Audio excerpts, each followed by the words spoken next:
ನಮಸ್ಕಾರ ಸ್ನೇಹಿತರೆ, welcome to Kempee's kitchen. ಇವತ್ತು ಬುಧವಾರದ ಲಾಗನ್ನ ಶೇರ್ ಮಾಡ್ತಾ ಇದ್ದೀನಿ. ಬುಧವಾರ ಬೆಳಗಿನ ಅಕ್ಕಿ ದೋಸೆಗೆ ಅಕ್ಕಿ ನೆನೆ ಹಾಕ್ಬಿಡೋಣ ಅಂತ ನೆನೆ ಹಾಕ್ತಾ ಇದ್ದೀನಿ. ಏಕೆಂದರೆ ಮಳೆಗಾಲ ಅಲ್ವಾ, ಕೋಲ್ಡ್ಗೆ ಬೇಗ ಉಕ್ಕು ಬರೋದಿಲ್ಲ.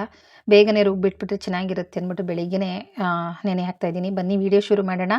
ವಿಡಿಯೋ ಇಷ್ಟ ಆದಲ್ಲಿ ಒಂದು ಲೈಕ್ ಕೊಡಿ. ಹೊಸ್ದಾಗಿ ನೋಡ್ತಾ ಇರೋರು ಸಬ್ಸ್ಕ್ರೈಬ್ ಮಾಡ್ಕೊಳ್ಳಿ. ನಿಮ್ಮ ಅನಿಸಿಕೆ ಅಭಿಪ್ರಾಯಗಳನ್ನ ಕಮೆಂಟ್ ಹಾಕಿ ಅಂತ ಹೇಳ್ತಾ ವೆಲ್ಕಮ್ ಟು ಕೆಂಪೀಸ್ ಕಿಚನ್. ಹಾಗೆ ದೋಸೆ ಅಳತೆನ ಯಾವಾಗಲೂ ಕೇಳ್ತಾ ಇರ್ತೀರಾ. ನಾನಿಲ್ಲಿ 1.5 ಗ್ಲಾಸಷ್ಟು ಅಕ್ಕಿನ ತೊಗೊಂಡಿದ್ದೀನಿ. ನಿಮ್ಮ ಮನೆಯಲ್ಲಿ ಯಾವ ಅಕ್ಕಿ ಇರುತ್ತೆ ಅದನ್ನು ಬಳಸ್ಕೋಬೋದು. ನಾನಿಲ್ಲಿ ರೇಷನ್ ಅಕ್ಕಿನ ತೊಗೊಂಡಿದ್ದೀನಿ. ಹಾಗೆ ಉದ್ದಿನ ಕಾಳು, ಇದು ಉಂಡೆಕಾಳು, ಬೇಳೆ ಮಾಡಿರ್ತಾರಲ್ಲ ಆ ಥರ ಕಾಳಲ್ಲ, ಉಂಡೆಕಾಳು. ನಾನು ಇಲ್ಲಿ 1.5 ಹಿಡಿಯಷ್ಟು ಉದ್ದಿನ ಕಾಳನ್ನು ಹಾಕ್ತಾ ಇದ್ದೀನಿ. ಸಿಪ್ಪೆ ತೆಗೆದಿರುವಂತಹ ಉದ್ದಿನ ಕಾಳು 1.5 ಹಿಡಿಯಷ್ಟು ಹಾಕಿದ್ದೀನಿ. ನಿಮ್ಮಲ್ಲಿ ಏನಾದರೂ ಬೇಳೆ ಸಿಪ್ಪೆ ತೆಗೆದಿರೋದು ಬೇಳೆ ಏನಾದರೂ ಇದ್ದರೆ ಸ್ವಲ್ಪ ಜಾಸ್ತಿಯಾಗಿ ಹಾಕಿ, ಇಲ್ಲಾಂದರೆ ಅದರಲ್ಲಿ ಉದುಗ್ ಬರೋದಿಲ್ಲ. ಆ ಕಾರಣಕ್ಕೋಸ್ಕರ 1 ಟೇಬಲ್ ಸ್ಪೂನಷ್ಟು ಕಡಲೆಬೇಳೆ, 1 ಟೇಬಲ್ ಸ್ಪೂನಷ್ಟು ತೊಗರಿಬೇಳೆ, ಹಾಗೆ ಅರ್ಧ ಟೇಬಲ್ ಸ್ಪೂನಷ್ಟು ಮೆಂತ್ಯನ ಹಾಕಿ ಚೆನ್ನಾಗಿ ಮಿಕ್ಸ್ ಮಾಡಿಬಿಟ್ಟು 4ರಿಂದ 5 ಸಲ ಚೆನ್ನಾಗಿ ಕಿವುಚಿ ತೊಳಿಬೇಕು. ರೇಷನ್ ಅಕ್ಕಿ ಆದ್ದರಿಂದ ಸ್ವಲ್ಪ ಕೆಂಚಿಗಿರುತ್ತೆ ಅಕ್ಕಿ. ಜೊತೆಗೆ ಅದರಲ್ಲಿ ಪೌಡ್ರೆಲ್ಲ ಮಿಕ್ಸ್ ಮಾಡಿರ್ತಾರೆ, ತುಂಬಾ ಧೂಳಿರುತ್ತೆ. ಒಂದು ಸಲ ತೊಳೆದ್ಬಿಟ್ರೆ ಅದು ಕೊಳೆಯೆಲ್ಲ ಹೋಗೋದಿಲ್ಲ. ಒಂದು 4ರಿಂದ 5 ಸಲ ಚೆನ್ನಾಗಿ ತೊಳೆದ್ರೆ ದೋಸೆ ಆಗಲಿ ಇಡ್ಲಿ ಆಗಲಿ ಬಿಳ್ಳು ಚೆನ್ನಾಗಿ ಬರುತ್ತೆ. ಚೆನ್ನಾಗಿ ಇಡ್ಲಿನೂ ಸಹ ವಾಸನೆ ಬರೋದಿಲ್ಲ. ಕೆಲವೊಂದು ಸಲ ಪೌಡ್ರ್ ಸ್ಮೆಲ್ಲೇ ಬರುತ್ತೆ. ಕೆಲವೊಂದು ಸಲ ನಾನು ನೋಡಿದ್ದೀನಿ, ಕೆಲವರು ಮನೆಗಳಲ್ಲಿ ತಿಂದಿರ್ತೀನಲ್ಲ ತಿಂಡಿನ, ಪೌಡ್ರ್ ವಾಸನೆ ಬರ್ತಿರುತ್ತೆ. ಕಾರಣ ಏನಂತಂದರೆ ಈ ಥರ ತೊಳೆದೇ ಇದ್ದರೆ ಈ ಥರ ವಾಸನೆ ಬರುತ್ತೆ, ಆಯಿತಾ. ಇದನ್ನೆಲ್ಲ ಹಾಕಾದ್ಮೇಲೆ, ತೊಳೆದಾದ್ಮೇಲೆ ನಾನಿಲ್ಲಿ 1 ಹಿಡಿಯಷ್ಟು ನಾನು ಅನ್ನನ ಹಾಕ್ತಾಯಿದ್ದೀನಿ. ರಾತ್ರಿ ಉಳಿದಿರೋ ಅನ್ನನೇ ಹಾಕಬೇಕು. ಬಿಸಿ ಅನ್ನ ಅಥವಾ ಬಿಸಿ ಅನ್ನನ ತಣ್ಣು ಮಾಡಿಬಿಟ್ಟು ಹಾಕೋದು ಕೆಲಸ ಮಾಡಬೇಡಿ. ಬಿಸಿ ಅನ್ನನ ತಣ್ಣು ಮಾಡಿಬಿಟ್ಟು ಹಾಕಿದ್ರೂ ದೋಸೆ ಚೆನ್ನಾಗಾಗೋದಿಲ್ಲ, ರೊಟ್ಟಿ ಥರ ಆಗುತ್ತೆ. ಅನ್ನನ ಹಾಕ್ಬಿಟ್ಟು ಚೆನ್ನಾಗಿ ಮುಚ್ಚಿಟ್ಬಿಡ್ತೀನಿ. ಹಾಗೆ ಜೀರಿಗೆ ಕಷಾಯ ಇಲ್ಲ ಅಂದರೆ ನಡೆಯೋದೇ ಇಲ್ಲ. ಜೀರಿಗೆ ಇಲ್ಲ ಚಕ್ಕೆ ನೀರು, ಒಂದೊಂದು ದಿನ ಒಂದೊಂದು ರೀತಿ, ಒಂದಿನ ಪುನರ್ಪುಳಿ ನೀರು, ಪುನರ್ಪುಳಿನ ಬೇಯಿಸ್ಬಿಟ್ಟು ಅದು ರಸ ಕುಡಿತೀನಿ. ಕೆಲವೊಂದು ಸಲ ರಾತ್ರಿ ನೆನೆ ಹಾಕಿ ಬೆಳಿಗ್ಗೆ ಹೊತ್ತು ಆ ಪುನರ್ಪುಳಿ ಜ್ಯೂಸನ್ನು ನಾನು ಕುಡಿಬೋದು. ಹಾಗೆ ಅನ್ನನೂ ಮಾಡೋಕ್ಕಿಟ್ಬಿಡೋಣ ಅಂತ ಎಲ್ಲನೂ ರೆಡಿ ಮಾಡ್ಕೊಳ್ತಾ ಇದ್ದೀನಿ. ಬನ್ನಿ. ಕೇಳ್ತಾ ಇದ್ರಿ, ಕಾಮಾಕ್ಷಿ 2 ದೀಪದ ಜೊತೆಗೆ ಕಾಮಾಕ್ಷಿ ದೀಪವನ್ನು ಹಚ್ಚಬಹುದಾ ಅಂತ. ನಾನು ಹೇಳಿರೋದು ಭೀಮನ ಅಮಾವಾಸ್ಯೆಯಲ್ಲಿ ನಿಮ್ಮ ಮನೆ ದೇವರಿಗೆ ಜೋಡಿ ದೀಪವನ್ನೇ ಹಚ್ಚಬೇಕು ಅಂತ. ದಯವಿಟ್ಟು ನಾನು ಹಾಕಿರೋ ತಮ್ನೈಲ್ ನೋಡಿಕೊಂಡು ಯಾರು ಪ್ರಶ್ನೆ ಮಾಡೋದಕ್ಕೆ ಹೋಗಬೇಡಿ. ವಿಡಿಯೋನ ಸಂಪೂರ್ಣವಾಗಿ ನೋಡಿ. ಇಲ್ಲಿ ವಿಡಿಯೋದಲ್ಲಿ ಹಿಂದೆ ಮುಂದೆ ನಾನು ಏನೂ ಮಾಡಿಲ್ಲ. ಯಾವ್ಯಾವ ರೀತಿ ಮಾಡಬೇಕು ಎಲ್ಲನೂ ಸಹ ಸಂಪೂರ್ಣವಾಗಿ ವಿವರವಾಗಿ ಹೇಳಿದ್ದೀನಿ. ಜೋಡಿ ದೀಪನೇ ಆಗಬೇಕು. ಕೆಳಗಡೆ ಇಡೋದಕ್ಕೆ ಮಣೆನೇ ಹಾಕಬೇಕು, ಮರದ ಮಣೆನೇ ಹಾಕಬೇಕು.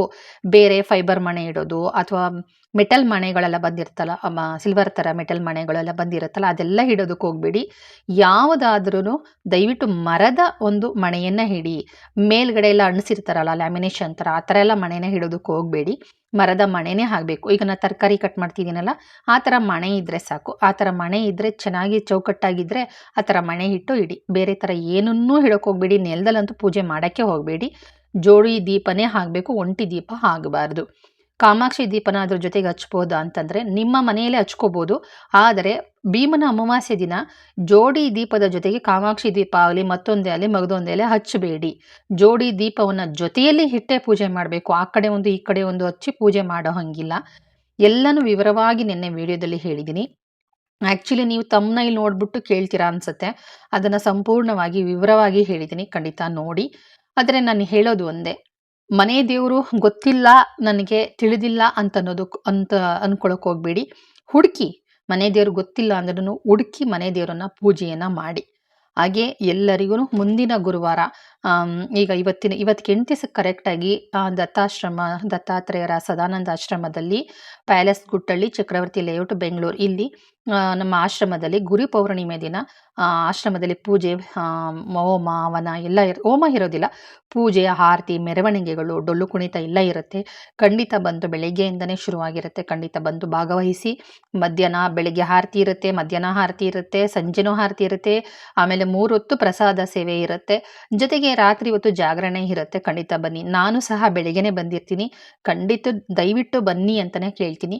ನೀವು ಕಾಣಿಕೆ ಹಾಕೋದು ಬೇಡ, ಆಯಿತಾ. ಮತ್ತೊಂದ್ಸಲಿ ಬರೋದು ಬೇಡ.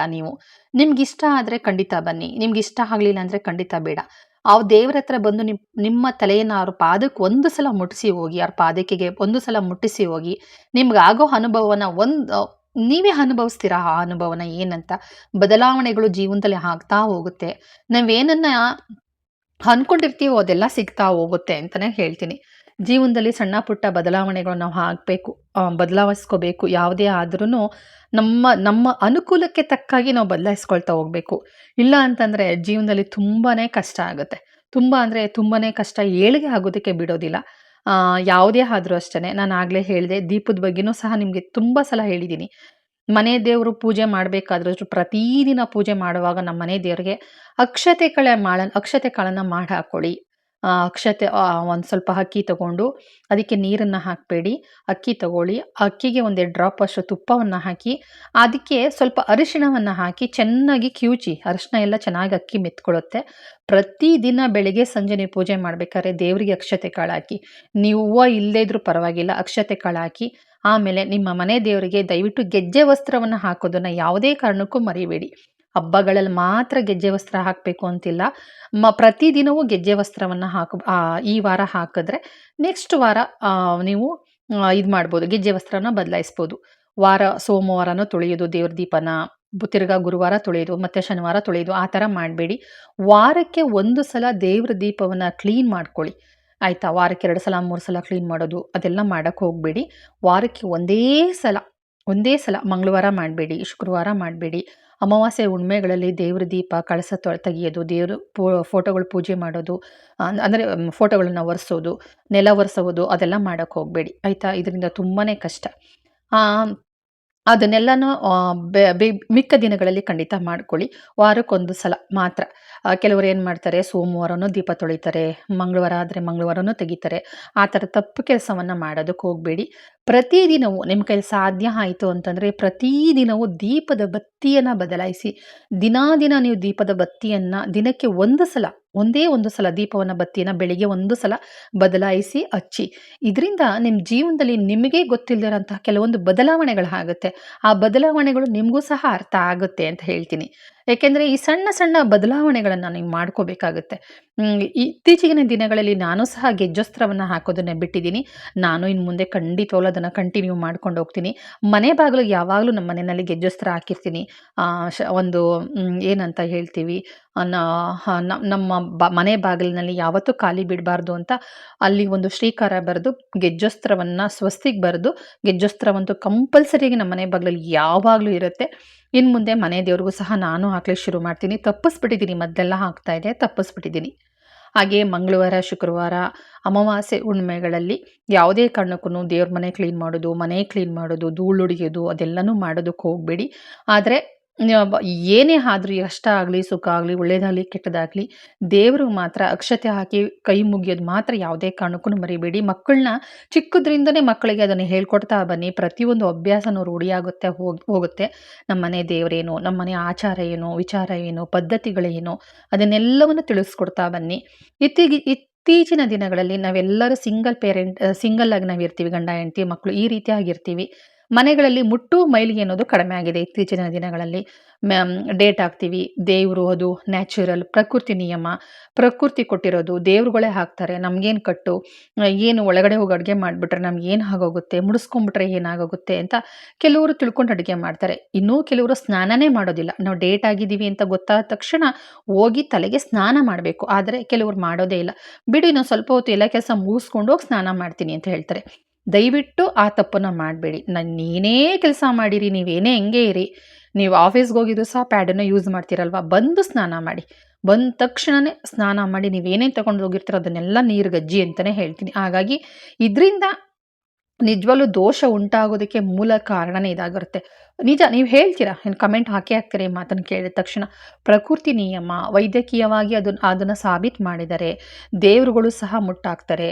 ಪ್ರಕೃತಿ ವಿರುದ್ಧವಾಗಿ ಯಾರೂ ಹೋಗೋಕ್ಕಾಗೋದಿಲ್ಲ. ಅದನ್ನು ಮೈಲಿಗೆ ಅನ್ನೋದು ತಪ್ಪು, ಅದು ಮೈಲಿಗೆ ಅಲ್ಲ, ಇನ್ನೂ ಯಾವ ಕಾಲದಲ್ಲಿದ್ದೀರಾ ಅಂತೆಲ್ಲ ಕಮೆಂಟ್ ಹಾಕ್ತೀರಾ. ನಾನು ಮೈಲಿಗೆ ಅಂತ ನಾನು ಹೇಳೋದಕ್ಕಿಂತ ಮುಂಚೆ ನಿಜ, ಪ್ರಕೃತಿ ನಿಯಮ, ಹೆಣ್ಮಕ್ಳು ರೆಸ್ಟ್ ಬೇಕು ಅಂತ 3 ದಿನ ರೆಸ್ಟ್ ತಗೊಳ್ಳಿ ಅಂತ ರಜಾ ಕೊಡ್ತಿದ್ರು, ಅದು ಒಪ್ಕೊಳ್ತೀನಿ. ಆದರೆ ನಾವು ಆಚಾರ ವಿಚಾರ ಅಂತ ಬಂದಾಗ ಮುಟ್ಟನ್ನು ನಾವು ಮೈಲಿಗೆ ಅಂತಲೇ ತಗೋಬೇಕಾಗತ್ತೆ. ಮುಟ್ಟಾದವರು ದೇವಸ್ಥಾನಕ್ಕೆ ಹೋದಾಗ ಗರ್ಭಕೋಶ ಪ್ರಾಬ್ಲಮ್ ಆಗೋದು, ಗರ್ಭಕೋಶದಲ್ಲಿ ಮಕ್ಕಳಾಗದೇ ಇರೋದಕ್ಕೆ ಕಾರಣನೇ ಅದು. ಏನು ಮನೆ ದೇವರು ದೋಷಕ್ಕೆ ನಾವು ಬಲಿಯಾಗ್ತೀವಿ ಅಂತ ಹೇಳ್ತೀವಲ್ಲ, ಈ ಕಾರಣಕ್ಕೋಸ್ಕರ ನನ್ನ ಬಟ್ಟೆ ನಿಂತಿದೆ, ನಾನು 3 ದಿವಸ ಆಗಿದ್ದೀನಿ, 3 ದಿವಸ ಆಗಿದೆ ಡೇಟ್ ಆಗಿ, ಬಟ್ಟೆ ಹಾಕ್ತಾ ಇಲ್ಲ, ನಾನು ಹೋಗ್ತೀನಿ ಅಂತ ಹೋಗಿ ಅದಕ್ಕೆ ದೋಷಕ್ಕೆ ಗುರಿ ಆಗೋದು. ಡೇಟ್ ಆದಾಗ ಹೋದಾಗ ಗರ್ಭಕೋಶಕ್ಕೆ ಪ್ರಾಬ್ಲಮ್ ಆಗೋದು, ಗರ್ಭಕೋಶ ಮಕ್ಕಳಾಗದೇ ಇರೋದು, ಗರ್ಭಕೋಶ ತೆಗೆಯೋ ಚಾನ್ಸಸ್ಸು ಬರುತ್ತೆ. ಆ ದೇವಸ್ಥಾನದಲ್ಲಿ ಕೆಲವೊಂದು ಓಂಕಾರಗಳಿರುತ್ತೆ, ಕೆಲವೊಂದು ಚಕ್ರಗಳು ಇರುತ್ತೆ. ಆ ಚಕ್ರಗಳು ತಕ್ಷಣಕ್ಕೆ ಪ್ರಭಾವ ಬೀರೋದು ಗರ್ಭಕೋಶದ ಮೇಲೆ. ಇದರಿಂದ ದುರ್ಬಲ ಆಗುತ್ತೆ ಗರ್ಭಕೋಶ ಅನ್ನೋ ಕಾರಣಕ್ಕೆ ಮುಟ್ಟಾದವರು ಮೈಲಿಗೆ ಸಮಾನ ಅಂತ ಹೇಳ್ತಾರೆ. ದೇವಸ್ಥಾನಕ್ಕೆ ಬರಬಾರ್ದು, ದೇವರ ಕೈ ಮುಗಿಬಾರ್ದು, 5 ದಿನ ಟೈಮನ್ನ ತಗೊಳ್ಳೋದು ಅದೇ ಕಾರಣಕ್ಕೋಸ್ಕರ, ಇನ್ಯಾವ ಕಾರಣಕ್ಕೋಸ್ಕರನೂ ಅಲ್ಲ. ನಮ್ಮ ಆಚಾರ ಪ್ರಕೃತಿ ನಿಯಮ ಒಪ್ಕೊಳ್ಳೋಣ, ಪ್ರಕೃತಿದು ಸಹಜ ಒಪ್ಕೊಳ್ಳೋಣ. ಆದ್ರೆ ನಾನು ಹೇಳೋದು ಇಷ್ಟೇ, ನಮ್ಮ ಆಚಾರ ವಿಚಾರವನ್ನ, ನಮ್ಮ ಮೂಲ ಏನಿದೆ ಅದು ಯಾವತ್ತಿಗೂ ಬಿಡಬಾರ್ದು. ದೊಡ್ಡೋರು ಮಾಡಿರೋದು ಯಾವುದು, ಅವತ್ತೊಂದು ದಿವಸದಲ್ಲಿ ದೊಡ್ಡವರು ಓದಿಲ್ಲ, ತಿಳಿದಿಲ್ಲ, ಬರಹ ಇಲ್ಲ, ಅವರು ಅಷ್ಟೊಂದು ಆಚಾರ ವಿಚಾರ ಯಾಕೆ ಮಾಡ್ತಾ ಇದ್ರು? ಅವತ್ತೊಂದು ದಿನದಲ್ಲಿ ಮಕ್ಕಳಾಗದೇ ಇರೋದು ಸಂಖ್ಯೆ ಕಡಿಮೆ ಇತ್ತು, ಹೌದಲ್ವಾ? ದೇವರು ದಿಂಡ್ರು ಅಂತ ಭಯ ಪಡ್ತಾ ಇದ್ರು, ವಾರಗಳನ್ನ ಮಾಡ್ತಾ ಇದ್ರು, ಮನೆ ದೇವ್ರ ಪೂಜೆಗಳನ್ನ ಮಾಡ್ತಾ ಇದ್ರು. ಇಂಥವಾರು ಬೇರೆ ಬೇರೆ, ಇವಾಗೆಲ್ಲ ಮನೆ ದೇವ್ರು ಬಿಟ್ಬಿಡ್ತಾರೆ, ಬೇರೆ ದೇವ್ರನ್ನ ಪೂಜೆ ಮಾಡೋಕೆ ಶುರು ಮಾಡ್ತಾರೆ, ಬೇರೆ ಹೋಮ ಹವನಗಳನ್ನೆಲ್ಲ ಮಾಡೋದಕ್ಕೆ ಶುರು ಮಾಡ್ತಾರೆ. ಫಸ್ಟ್ ಆಫ್ ಆಲ್ ನಾನು ಹೇಳೋದಿಷ್ಟೇ, ಫಸ್ಟು ಮನೆ ದೇವರು ಕೈ ಮುಗಿರಿ, ಹೆಣ್ಣು ದೇವರು ಗಂಡು ದೇವ್ರಿಗೆ ಮನೆ ದೇವರು ಪೂಜೆ ಮಾಡಿ. ಮನೆ ದೇವರು ಪೂಜೆ ಮಾಡಿದ್ರೆ ಎಲ್ಲಾ ದೇವ್ರಿಗೂ ನೀವು ಪೂಜೆ ಮಾಡ್ದ ಹಾಗೆ. ಇರೋ ಬರೋದು ವಿಗ್ರಹಗಳು ತೊಗೊಂಬರೋದು, ಇರೋ ಬರೋದು ಫೋಟೋಗಳನ್ನ ಇಟ್ಕೊಂಡು ಪೂಜೆ ಮಾಡೋದು, ಸಿಕ್ಕ ದೇವರಿಗೆಲ್ಲ ಹೋಗೋದು. ಯಾರೋ ಹೇಳಿದ್ರು ನನಗೆ ಒಳ್ಳೇದಾಯಿತು, ನಾನು ಹೋಗಿ ಪೂಜೆ ಮಾಡೋಣ ಅಂತ ಹೋಗೋದು. ಆದ್ರೆ ಅವ್ರಿಗೆ ಒಳ್ಳೇದಾಗಿರುತ್ತೆ, ನಿಮಗೆ ಒಳ್ಳೇದಾಗಿರೋದಿಲ್ಲ. ಕೆಲವ್ರಿಗೆ ಎಷ್ಟೋ ಜನಕ್ಕೆ ಹಾಗೆ ಇರೋದು, ಹಾಗೆ ಆಗಿರೋದು. ಅವ್ರಿಗೆ ಹೇಳ್ದವ್ರಿಗೆ ಒಳ್ಳೇದಾಗಿರುತ್ತೆ, ಅದಕ್ಕೆ ಹೇಳ್ತಾರೆ ಒಳ್ಳೇದಾಗಿದೆ ಹೋಗಿ ಅಂತ. ಬಟ್ ಅದೇ ಜಾಗಕ್ಕೆ ನಾವು ಹೋದಾಗ ನಮ್ಗೆ ಒಳ್ಳೇದಾಗುತ್ತೆ ಅಂತ ಏನು ಗ್ಯಾರಂಟಿ ಅಲ್ವಾ? ಹಾಗಾಗಿ ನಾನು ಹೇಳೋದಿಷ್ಟೇ, ಯಾವುದನ್ನು ನಂಬೇಡಿ. ನೀವಿರ್ತಕ್ಕಂಥ ಸ್ಥಳದ ಗ್ರಾಮ ದೇವತೆಯನ್ನು ನಂಬಿ. ನೀವು ಆಸ್ತಿ ಪಾಸ್ತಿ ಯಾವ ಊರಲ್ಲಿ ಮಾಡಿದಿರಲ್ಲ ಆ ಗ್ರಾಮ ದೇವತೆ, ನೀವಿರ್ತಕ್ಕಂತಹ ಗ್ರಾಮ ದೇವತೆ. ಈಗ ನಾನು ನಂಜನಗೂಡಲ್ಲಿ ಏನಿದೆಯೋ ಆ ಗ್ರಾಮತೆ ದೇವತೆಗೂ ನಾನು ಪ್ರತಿ ತಿಂಗಳು ಅಥವಾ 2 ತಿಂಗಳಿಗೊಮ್ಮೆ ಪೂಜೆ ಮಾಡ್ಕೊಂಡು ಬರ್ತೀನಿ. ನಾನಿರ್ತಕ್ಕಂಥ ಚಿಕ್ಕಮಂಗ್ಳೂರಲ್ಲೂ ಸಹ ಈ ಗ್ರಾಮ ದೇವತೆ ಪೂಜೆನೂ ನಾನು ಮಾಡ್ತೀನಿ. ದೇವಿರಮ್ಮನ ಪೂಜೆ, ದೋಣಗಾಲದ ಪೂಜೆ, ಆಮೇಲೆ ಕತ್ರಿ ಮಾರಮ್ಮ, ಚಿತ್ರೆ ಮಾರಮ್ಮ, ಈ ದೇವಸ್ಥಾನಗಳು 4 ದಿಕ್ಕಿಗೂ 4 ದೇವಿ ಎಂದಿದ್ದಾರೆ, ಅವ್ರಿಗೆ ನಾನು ಪೂಜೆ ಮಾಡಿಸ್ತೀನಿ. ಇರ್ತಕ್ಕಂತಹ ಜಾಗ, ಮೂಲಸ್ಥಾನ ಜಾಗ ಎರಡನ್ನೂ ಪೂಜೆ ಮಾಡೋದ್ರ ಜೊತೆಗೆ ಮನೆ ದೇವರನ್ನ ಯಾವುದೇ ಕಾರಣಕ್ಕೂ ಹೆಣ್ಣು ದೇವರನ್ನ ಗಂಡು ದೇವರನ್ನ ನಾವು ಪೂಜೆ ಮಾಡದೆ ಅಚ್ಚುಕಟ್ಟಾಗಿ ಕೈ ಹಿಡ್ಕೊಂಡು ಹೋದರೆ, ಅಚ್ಚುಕಟ್ಟಾಗಿ ಪೂಜೆ ಮಾಡಿಕೊಂಡು ಪೂಜೆ ಮಾಡೋದು ಬಿಡದೆ ಅಚ್ಚುಕಟ್ಟಾಗಿ ಪೂಜೆ ಮಾಡ್ಕೊಂಡು ಹೋದರೆ, ಖಂಡಿತವಾಗ್ಲೂ ಹೇಳ್ತೀನಿ, ತಿನ್ನೋದಕ್ಕೆ, ಉಣ್ಣೋದಕ್ಕೆ, ಉಡೋದಕ್ಕೆ, ತೊಡೋದಕ್ಕೆ, ನೆಮ್ಮದಿಗೆ, ಖುಷಿಗೆ, ಆಯಸ್ಸಿಗೆ, ಆರೋಗ್ಯಕ್ಕೆ ಯಾವುದೇ ರೀತಿ ಕಂಟಕ ಬರೋದಿಲ್ಲ. ನೀವು ಯಾವ ದೇವ್ರೂ ಪೂಜೆ ಮಾಡದೇ ಇದ್ರೂ ಪರವಾಗಿಲ್ಲ, ನೀವು ಯಾವ ಗುಡಿಗೆ ಹೋಗದಿದ್ರೂ ಪರವಾಗಿಲ್ಲ. ದಯವಿಟ್ಟು ನೀವಿರ್ತಕ್ಕಂಥ ಸ್ಥಳ, ನಿಮ್ಮ ಮೂಲ ಸ್ಥಳದ ಗ್ರಾಮ ದೇವರನ್ನ, ನಿಮ್ಮ ಮನೆ ದೇವರನ್ನ ಪೂಜೆ ಮಾಡೋದನ್ನು ದಯವಿಟ್ಟು ಮೊದಲು ಕಲ್ತ್ಕೊಳ್ಳಿ. ನಿಮ್ಮ ಮನೆ ದೇವರಿಗೆ ಅಟ್ಲೀಸ್ಟ್ ತಿಂಗಳಿಗೊಂದ್ಸಲ, ಅಮಾವಾಸ್ಯೆಲೋ ಹುಣ್ಣಿಮೆನಲ್ಲೋ ಯಾರಾದರೂ ಮನೆಯಿಂದ ಗಂಡನೋ ಹೆಂಡ್ತಿನೋ ಮಕ್ಕಳನ್ನ ಯಾರಾದರೂ ಒಬ್ಬರನ್ನ ಕರೆಸಿ ಒಂದು ಹಣ್ಣು ಕಾಯಿ ಪೂಜೆ ಮಾಡಿಸ್ಕೊಂಬನ್ನಿ. ನೀವಿರ್ತಕ್ಕಂತಹ ಸ್ಥಳದಲ್ಲಿ ಗ್ರಾಮ ದೇವತೆಯನ್ನು ತಿಂಗಳಿಗೊಂದ್ಸಲ ಒಂದು ಪೂಜೆ ಮಾಡಿಸಿ, ವರ್ಷಕ್ಕೊಂದ್ಸಲ ಆಕೆಗೆ ಒಂದು ಮಡ್ಲಕ್ಕಿ ಕೊಡಿ, ನಿಮ್ಮ ಮನೆ ದೇವರಿಗೆ ಒಂದು ಮಡ್ಲಕ್ಕಿ ಕೊಡಿ. ಖಂಡಿತ ನೋಡಿ, ಆಯಸ್ಸಿಗೆ ಕಡಿಮೆ ಇಲ್ಲ, ಆರೋಗ್ಯಕ್ಕೆ ಕಡಿಮೆ ಇಲ್ಲ, ಶಾಂತಿಗೆ ಕಡಿಮೆ ಇಲ್ಲ, ನೆಮ್ಮದಿಗೆ ಕಡಿಮೆ ಕೊಡಲ್ಲ. ನಿಜವಾಗ್ಲೂ ನಾವು ಅಂದ್ಕೊಂಡದ್ದು ಕೆಲಸ ಎಲ್ಲ ಆಗುತ್ತೆ. ಹಿಡಿದದನ್ನ ಹೆಚ್ಚಿಸ್ತಾಳೆ, ಮುಟ್ಟದನ್ನ ಒದಗಿಸ್ತಾಳೆ. ಕಂಡು ದೇವರನ್ನ ನಂಬಿ ಹಿಂದೆ ಬೀಳೋದಕ್ಕೆ ಹೋಗಬೇಡಿ. ನಿಜವಾಗ್ಲೂ ಎಲ್ಲ ದೇವರು ಎಲ್ಲರಿಗೂ ಹೊಲಿಯೋದಿಲ್ಲ, ಎಲ್ಲ ದೇವರು ಎಲ್ಲರಿಗೂ ಹೊಲಿಯೋದಿಲ್ಲ. 10ಕ್ಕೊಬ್ಬರೋ ಇಬ್ರಿಗೋ ಹೊಲಿಯೋದು, ಎಲ್ಲ ದೇವ್ರಿಗೂ ಎಲ್ಲರೂ ಹೊಲಿಯೋದಿಲ್ಲ. ನಿಜವಾಗ್ಲೂ ಹೇಳ್ತೀನಿ ಸ್ನೇಹಿತರೆ, ದೇವರು ಎಲ್ಲರಿಗೂ ಹೊಲಿಯೋದಿಲ್ಲ. ಹುಷಾರು, ದೇವ್ರ ಪೂಜೆ ಮಾಡಬೇಕಾದ್ರೆ ಜೋಪಾನ. ಬೇರೆ ದೇವ್ರಿಗೂ ನಮ್ಮ ದೇವ್ರಿಗೂ ಆಗ ಬರುತ್ತಾ ತಿಳ್ಕೊಳ್ಳಿ. ಮನೆಗೆ ಇನ್ನೊಬ್ಬ ದೇವರನ್ನು ಕರ್ಕೊಂಡು ಹೋಗ್ಬೇಕಾದ್ರೆ ನಮ್ಮ ದೇವ್ರಿಗೂ ಆ ದೇವ್ರಿಗೂ ಆಗ ಬರುತ್ತಾ ಆಗ ಬರಲ್ವ ಅಂತ ತಿಳ್ಕೊಂಡು ಬೇರೆ ದೇವರ ಫೋಟೋಗಳನ್ನು, ವಿಗ್ರಹಗಳನ್ನು ಮನೆಗೆ ತಗೊಂಡೋಗಿ. ಕೆಲವು ದೇವರುಗಳಿಗೆ, ಕೆಲವರು ದೇವಿಗಳಿಗೆ ಬೇರೆ ಬೇರೆ ದೇವರುಗಳನ್ನು ಮನೆಗೆ ತಂದರೆ ಮನೆ ದೇವರಿಗೆ ಆಗ ಬರೋದಿಲ್ಲ. ಈ ವಿಚಾರ ತಿಳ್ಕೊಳ್ಳಿ. ನಮ್ಮ ಮನೆ ದೇವರು ನಂಜುಂಡೇಶ್ವರ, ನಮ್ಮಪ್ಪ ನಮ್ಮ ತಂದೆ ಮನೆ ದೇವರು. ಆದರೆ ಮಾಯ್ಕರ ಮಾದಪ್ಪನ ಒಂದು ಪ್ರಸಾದನೇ ಆಗಲಿ, ಫೋಟೋನೇ ಆಗಲಿ ನಮ್ಮ ಮನೆಗೆ ತಂದಿಡೋ ಹಾಗಿಲ್ಲ. ಯಾಕೆಂದರೆ ಅವ್ರು ಇಬ್ರಿಗೂ ಹಾಗೆ ಬರೋದಿಲ್ಲ.